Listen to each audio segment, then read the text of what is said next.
Hello, स्वागत है आप सभी को हमारे इस न्यूज चैनल पर। झारखंड के हर छोटी बड़ी खबरें जानने के लिए चैनल पर जुड़े रहे। धन्यवाद।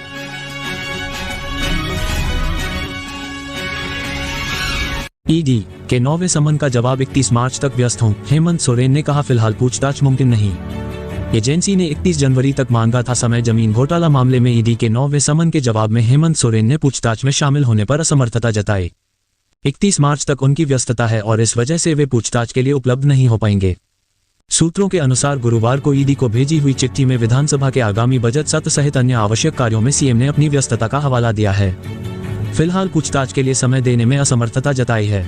ईडी ने 20 जनवरी को सीएम आवास पर आकर पूछताछ की थी। उसी वक्त संभावना जताई थी कि अभी और पूछताछ हो सकती है, जिसके बाद 23 जनवरी को प्रवर्तन निदेशालय ने सीएम को समन भेजा था, जिसमें ईडी ने सीएम को 27 से 31 जनवरी के बीच पूछताछ के लिए समय और स्थान बताने को कहा था। सीएम हेमंत सोरेन से 20 जनवरी को पूछताछ हो चुकी है। इस दिन ईडी के अधिकारियों ने उनसे 7.5 घंटे पूछताछ की थी। पूछताछ के बाद कार्यकर्ताओं को संबोधित करने के दौरान सीएम हेमंत सोरेन ने ये कहा था कि मैंने सभी सवालों के जवाब दिए हैं। आगे भी अगर ईडी पूछताछ करना चाहती है तो वे जवाब देने को तैयार हैं। 75th इंडियन रिपब्लिक डे 2024 देश आज अपना 75वां गणतंत्र दिवस मना रहा है। कर्तव्य पथ पर आयोजित गणतंत्र दिवस समारोह में राष्ट्रपति द्रौपदी मुर्मू ने तिरंगा फहराया। इस अवसर पर फ्रांस के राष्ट्रपति इमैनुएल मैक्रों मुख्य अतिथि के रूप में शोभा बढ़ा रहे हैं। इस दौरान 21 तोपों की सलामी भी दी गई। भारतीय वाद्ययंत्रों के साथ आवाहन समूह ने 90 मिनट तक चलने वाली परेड की शुरुआत की। कर्तव्य पथ पर आयोजित गणतंत्र दिवस समारोह में राष्ट्रपति द्रौपदी मुर्मू ने तिरंगा फहराया।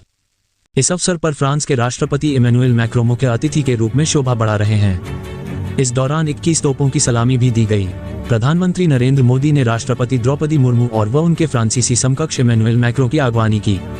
राष्ट्रपति मुर्मू व मुख्य अतिथि पारंपरिक बगी से कर्तव्य पथ पर पहुंचे, जहां पर उन्होंने जनता का अभिवादन स्वीकार किया। इस दौरान पीएम मोदी ने मैक्रों को गले लगाया और कुछ देर दोनों को बात करते हुए भी देखा गया। भारतीय वाद्ययंत्रों के साथ आवाहन समूह ने 90 मिनट तक चलने वाली परेड की शुरुआत की। आवाहन समूह आकर्षण का केंद्र रहा, जिसमें 100 से अधिक महिला कलाकार विभिन्न ताल वाद्ययंत्र बजाते हुए शामिल हुई। पहली बार परेड में शामिल इस समूह में देश के विभिन्न हिस्सों के भारतीय वाद्ययंत्रों की ध्वनियां सुनाई दे रही थीं। 75वें गणतंत्र का जश्न, रांची में राज्यपाल ने फहराया तिरंगा, कहा भ्रष्टाचार बर्दाश्त नहीं। दुमका में हेमंत सोरेन बोले दलित पिछड़ों को अधिकार देना लक्ष्य। देश आज 75वां गणतंत्र दिवस मना रहा है।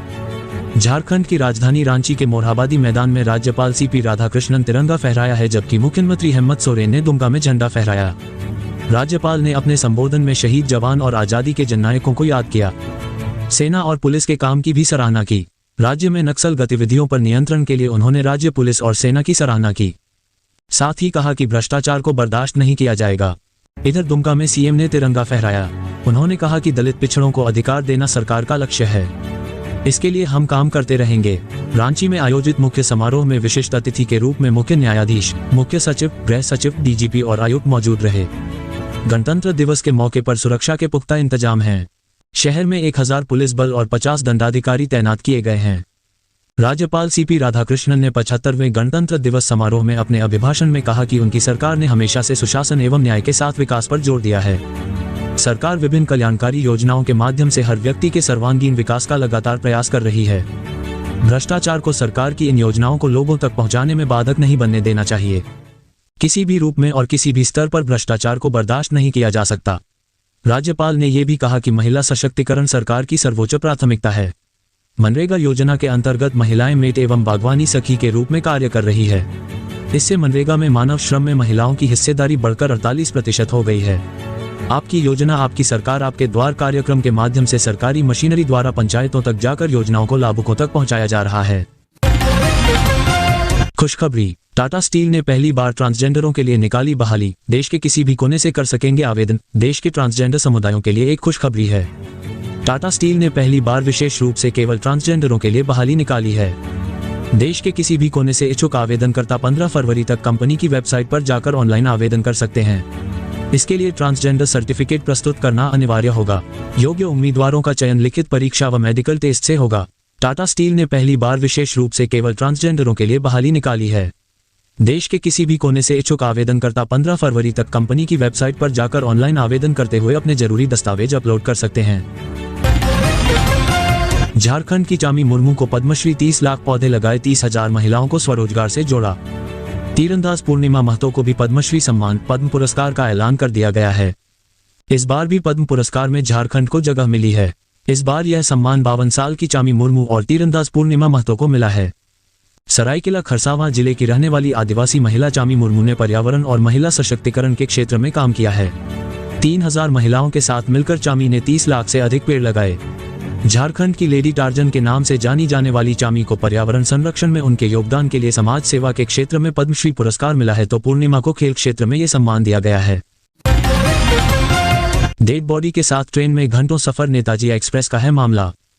सफर के दौरान हो गई एक यात्री की मौत। अब नेताजी एक्सप्रेस के कोच संख्या S3 के दर्जनों यात्री गुरुवार को एक शव के साथ बर्धमान स्टेशन से कोडरमा स्टेशन तक यात्रा करते रहे। दरअसल सफर के दौरान सीकरी नामक एक यात्री की ट्रेन में ही मौत हो गई।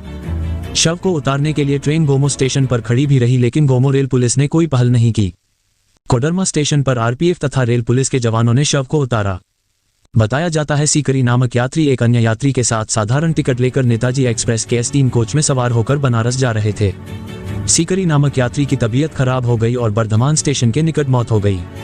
ट्रेन जब धनबाद पहुंची तब यात्रियों तथा रेलकर्मियों को कोच में शव होने की जानकारी मिली, लेकिन धनबाद स्टेशन पर रेल पुलिस के आने के पहले ट्रेन खुल चुकी थी। सूचना के बाद गोमो स्टेशन पर RPF तथा रेल चिकित्सक डॉक्टर असीम कुमार पहुंचे। जांच के बाद यात्री सीकरी को मृत घोषित कर दिया। इस दौरान करीब 17 मिनट तक गोमो स्टेशन पर ट्रेन खड़ी रही, लेकिन गोमो रेल पुलिस कोच के पास नहीं पहुंची। इसके बाद ट्रेन गंतव्य को रवाना हो गई। गोमो RPF निरीक्षक प्रभारी संतोष कुमार झा ने कोडरमा RPF को जानकारी दी। इसके बाद कोडरमा रेल पुलिस ने RPF के सहयोग से शव को उतारा। BCCL ने रच दिया इतिहास, 52 साल बाद घाटे से निकली कंपनी, अब करोड़ों का हो रहा है मुनाफा। BCCL संचित घाट को विलुप्त कर मुनाफे में रही है। 52 साल दौरान 3 से 4 बार BCCL को लंबे अंतराल तक BIFR में ही जाना पड़ा था। साल 2012 में BCCL BIFR से बाहर निकली थी और इसके बाद BCCL को मिनी रत्न का दर्ज मिला था। मौजूदा समय में BCCL में करीब 33,000 कोयला श्रमिक है और कंपनी की कुल पूंजी करीब 4700 करोड़ है। मिनी रत्न कंपनी BCCL के श्रमिकों के लिए अच्छी खबर है। राष्ट्रीयकरण के बाद से संचित घाटा की मार झेल रही कंपनी मुनाफे में आ गई है। कंपनी को इससे बाहर निकलने में 52 साल का लंबा सफर तय करना पड़ा। बुधवार को कोयला भवन में हुई ऑडिट कमेटी की बैठक के बाद ये जानकारी सामने आई। हालांकि BCCL कोल इंडिया से हरी झंडी मिलने के बाद सार्वजनिक करेगी। BCCL 2017 से 18 में 2546.82 करोड़ संचित घाटा में थी, जो इस साल में करीब 909 करोड़ तक पहुंच गई थी। चालू वित्तीय वर्ष तीसरी तिमाही के अंत तक कंपनी उससे पाट कर पूरी तरह से मुनाफे में आई गई है। BCCL की कुल पूंजी मौजूदा समय में करीब 4700 करोड़ है। Jharkhand board admit card 2024। Jharkhand board कक्षा 10वीं 12वीं के एडमिट कार्ड जारी, 6 फरवरी से है परीक्षा। Jharkhand board 10th 12th admit card 2024। Jharkhand academic council ने झारखंड बोर्ड कक्षा 10वीं 12वीं के लिए एडमिट कार्ड जारी कर दिया है। एडमिटा कार्ड आधिकारिक वेबसाइट पर उपलब्ध है। झारखंड एकेडमिक काउंसिल ने झारखंड बोर्ड कक्षा 10वीं 12वीं के लिए एडमिट कार्ड जारी कर दिया है। कक्षा 10 और कक्षा 12 के एडमिट कार्ड संबद्ध स्कूलों द्वारा JSE की आधिकारिक वेबसाइट पर जाकर डाउनलोड कर सकते हैं। राज्य में कक्षा 10-12 की बोर्ड परीक्षा 6 फरवरी से आयोजित की जाएगी और 26 फरवरी 2024 को समाप्त होगी। झारखंड वेदर, 2 दशक में आज सबसे सर्द 26 जनवरी। हिमालय की बर्फीली हवाओं से ठिठुरा झारखंड। आखिर कब तक राहत की उम्मीद? धनबाद सहित पूरे झारखंड में ठंड का दौर जारी है और अभी इससे राहत मिलने की कोई संभावना नहीं है।